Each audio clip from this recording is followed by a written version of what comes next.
Salut tout le monde, c'est Lord Clap. Aujourd'hui, on va plonger dans le passé afin de vous faire découvrir quatre reines qui ont su marquer l'histoire de leur empreinte, et ce à des époques où le patriarcat était majoritairement roi. Oubliez les princesses en détresse des films animés Disney, ici on va parler de femmes qui ont secoué les trônes et changé parfois la face du monde via des complots, des trahisons ou parfois même des guerres. Que vous soyez passionné d'histoire ou amateur de séries comme Game of Thrones ou House of the Dragon, ou les deux comme moi, cette vidéo est faite pour vous. Donc installez-vous confortablement pour rencontrer les 4 reines les plus badass de l'histoire. Mais d'abord, sponsor. En fait, non, j'ai pas de sponsor, je commence à peine sur YouTube. Mais qui sait, un jour peut-être, si vous vous abonnez. Bon allez, c'est parti.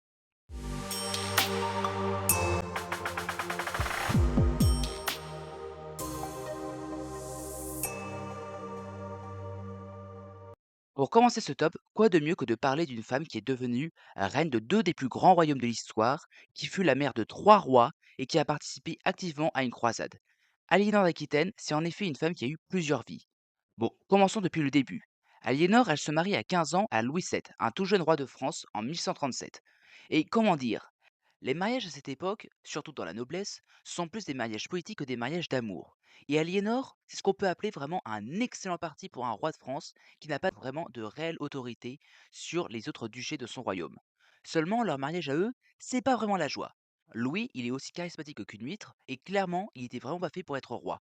Faut dire qu'il a plutôt été élevé pour devenir prêtre.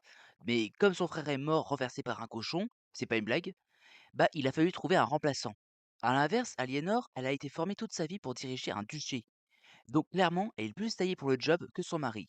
Elle participe donc en conséquence à de nombreuses grandes réformes et prises de décision dans le royaume, notamment celle de partir en croisade. Littéralement, elle est partie avec le roi et son armée renforcer les conquêtes chrétiennes contre les musulmans. Bon, le souci c'est que la croisade ça se passe pas vraiment comme prévu et les forces françaises enchaînent les désastres militaires. Et pour couronner le tout, Aliénor, certainement lassée de son époux, aurait trompé ce dernier et ne s'en serait même pas caché. Déjà que l'ambiance dans le couple n'était pas géniale, cet événement et le fait qu'ils n'ont eu que deux filles ensemble mena au divorce du couple royal. Mais Aliénor, qui est toujours duchesse d'Aquitaine et qui est connue pour être très belle, elle représente toujours un excellent parti. Et qui va en profiter, surtout si ça peut réduire l'influence de la France? Bah, les Anglais, bien sûr. Ni une ni deux, juste après le divorce, elle épouse le nouveau roi d'Angleterre, Henri II, faisant de l'Aquitaine par conséquent un territoire anglais, privant ainsi la France de presque la moitié de son territoire. Passer du palais du Louvre à Buckingham Palace, déjà chapeau. Mais son histoire n'est pas encore terminée. Au début, c'est l'amour fou avec son deuxième époux. Et ensemble, ils ont plusieurs enfants, dont trois qui vont finir par devenir rois. Parmi eux, on peut citer notamment Richard Cœur de Lion ou encore Jean sans Terre. Vous savez, c'est les deux rois là qu'on voit notamment dans les films Robin des Bois. Mais quand Henri II commence à la tromper et à avoir une bonne dizaine d'enfants illégitimes, très vite ça chauffe dans le couple et Aliénor pousse ses fils à se révolter contre leur père. Bon, malheureusement, la révolte se passe pas comme prévu et Aliénor finit par passer 15 ans derrière les barreaux. Mais elle finit par se faire libérer à la mort de son mari et elle continuera de jouer un rôle politique crucial dans la politique de ses fils, et ce jusqu'à sa mort à l'âge de 82 ans. Bref, une vraie légende cette Aliénor.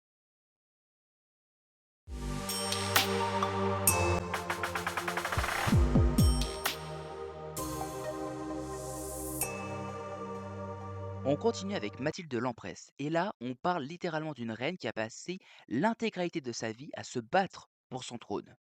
C'est un peu la Rocky Balboa des reines.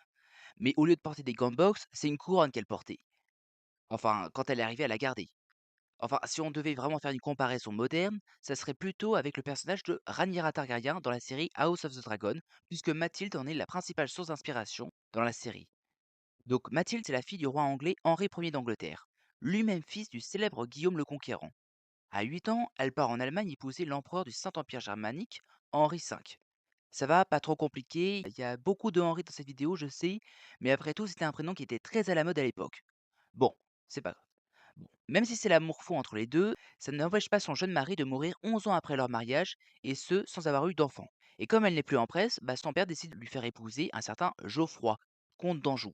Petit coup dur pour l'ego, puisqu'elle passe donc de carrément empresse à simple comtesse. Mais bon, elle ne restera pas longtemps sans couronne, puisque son frère aîné meurt au cours d'une balade en bateau, et que son père, sans héritier mâle direct pour lui succéder, décide alors de la nommer comme héritière à la surprise générale. Sauf que voilà, on est dans les années 1100, et à l'époque, il y avait pas mal de monde qui était pas très chaud à l'idée d'être gouverné par une femme. Du coup, quand le roi meurt, un cousin de Mathilde, Étienne de Blois, s'empare de la couronne et se déclare comme roi d'Angleterre. Un roi qui devait très certainement souffrir d'un terrible strabisme vu son portrait. Enfin bref, Mathilde, forcément, quand elle apprend ça, elle n'est pas très partante pour se faire piquer à nouveau son trône. Donc c'est le début d'une grosse guerre civile en Angleterre qu'on appellera plus tard l'anarchie. Pendant 20 ans, elle et son usurpateur de cousin vont se battre sans relâche. Un coup elle capture Étienne, puis elle se fait capturer à son tour, ce qui l'oblige à échanger son rival contre elle-même. Un coup elle parvient à prendre le pouvoir, puis elle le perd quelques mois après, puis elle revient. Bref, c'est le gros bordel. Mais voilà, Mathilde, elle ne lâche pas l'affaire, et comprenant que son royaume aura toujours du mal à l'accepter comme reine du fait de son genre, elle décidera de laisser sa place à son fils aîné, un autre Henri, afin de rallier pour de bon assez de seigneurs pour vaincre Étienne de Blois. Son fils chéri se fera alors sacré à la mort de l'usurpateur sous le nom de Henri II. Oui, oui, c'est le même Henri II qui épousera plus tard Aliénor d'Aquitaine, dont on a parlé juste avant. Les grandes dames se rencontrent apparemment. Bref, Mathilde, c'est une reine guerrière qui n'a jamais laissé tomber, et ce, même quand tout semblait perdu. Une vraie leçon de persévérance qui a dû servir d'inspiration à beaucoup de personnes dans le passé, et même encore aujourd'hui.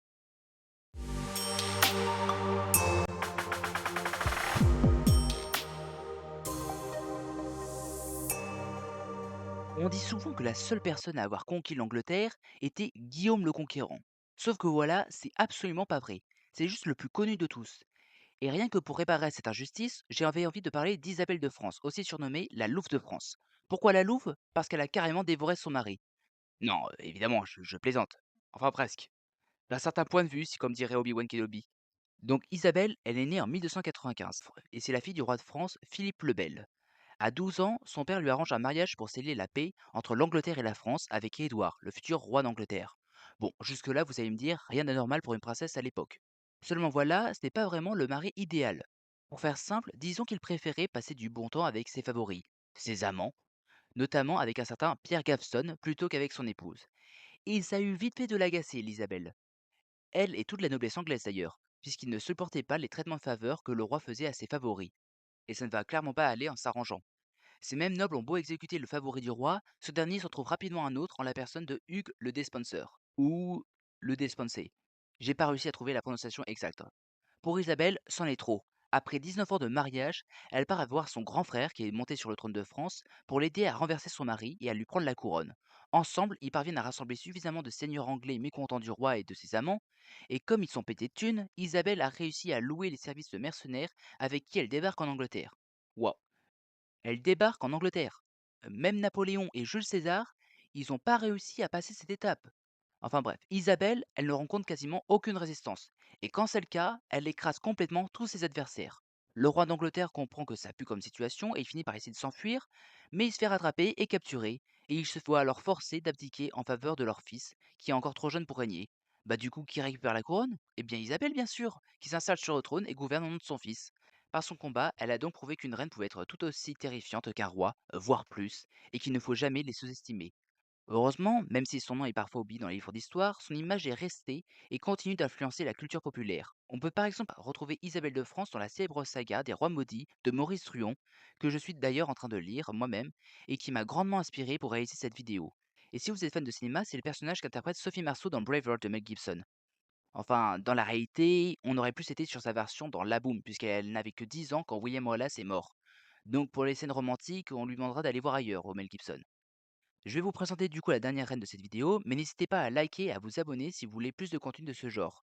Ça aide grandement la chaîne, ma communauté est encore jeune, mais on est chaque jour de plus en plus nombreux et rien que pour ça je tenais à vous dire merci.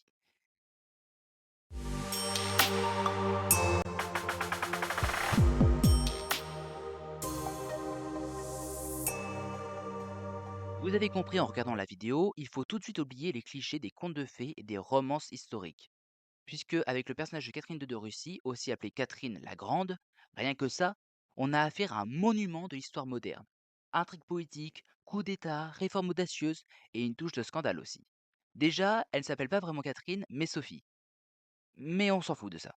Cette princesse allemande, qui est née en 1729, se voit forcée d'épouser le futur tsar de Russie, Pierre. Et comme pour Édouard d'Angleterre juste avant, Pierre c'est pas vraiment la définition du prince charmant. On le décrivait comme instable, enfantin, immature et totalement incompétent à diriger. Bref, clairement, il ne convient pas à la noblesse russe. Alors que pour Catherine, c'est une toute autre histoire.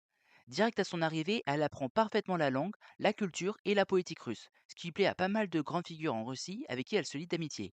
Et pas que pour parler météo. Quelques années plus tard, Pierre devient un tsar et on peut pas vraiment dire qu'il a changé entre-temps. Il se fera d'autant plus détester par ses sujets quand il demande la paix avec Frédéric II de Prusse pendant la guerre de 7 ans, en concédant des territoires russes conquis alors même que la Russie était en train de gagner le conflit. Il se fera également haïr par sa population et l'Église en voulant également instaurer la religion protestante en Russie à la place de l'orthodoxie. Ni une ni deux, Catherine saute sur l'occasion et à l'aide de tout le peuple russe, elle renverse son époux qui n'aura été tsar que pendant 6 mois. Et après avoir été obligé d'abdiquer, Pierre se fera assassiner. Aucune pitié, vraiment. Une fois sur le trône, elle lance plusieurs grandes réformes, en s'inspirant notamment des travaux des Lumières comme Diderot ou Voltaire qu'on a dû apprendre à l'école. Elle améliorera l'éducation et la justice dans son pays. Elle va également encourager les arts, les sciences, et tous ceux qui ne veulent pas être gouvernés par une femme ou qui se révoltent contre elle, eh bien c'est simple, elle les écrase sans la moindre difficulté. Et après un règne de 34 ans, en faisant passer son pays du rang d'une des plus grandes puissances européennes, voire mondiales, elle s'éteindra en 1796.